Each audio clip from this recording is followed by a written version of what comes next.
যেটা কি বাছুর চাইছেন আপনারা? যেটি কি চাইলেন? বহনের কথা কইছেন।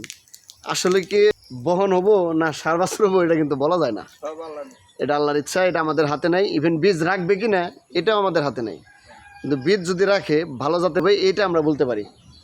বাচ্চাটা কি কালো হবে না লাল হবে, সিন্ধি হবে না শাহিওয়াল হবে নাকি জার্সি হবে না এই ফ্রিজিয়ান হবে, আমাদের হাতে এটা আছে।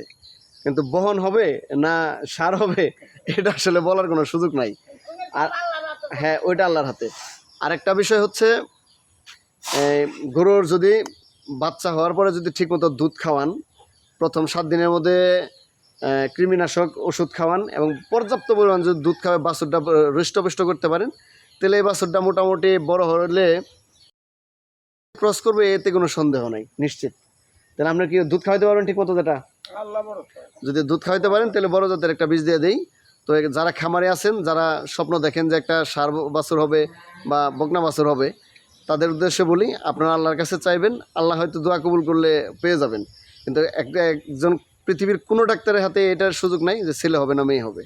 মানে মানুষের ক্ষেত্রেই যেহেতু নাই, তাহলে গরুর ক্ষেত্রে তো প্রশ্নই আসে না। মানুষের কোটি কোটি টাকা খরচ করে, কোটি কোটি টাকা গবেষণা করে, এত গবেষণা, এত ল্যাব, তারপরেও তো ছেলে হবে না মেয়ে হবে বলতে পারে না।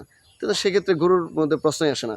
অনেক ডাক্তার যে বলে যে যান একটা ষাঁড় বাছুর হবে, তা আমি যদি যেটারে বলি যে যান একটা ষাঁড় বাচ্চা হবে, এখন আসলেই হয়ে গেল, তাহলে মানে কি আমি বলতে পারলাম? আসলে বলতে পারলাম না, ওটা মজা সরে বলছি, ওনাকে একটা কনফিডেন্স দেওয়ার কারণে বলছি, আল্লাহ কবুল করে ফেলছে, এতটুকুই। আসলে কিন্তু বলে দেওয়া যায় না। সবাই ভালো থাকবেন, ধন্যবাদ।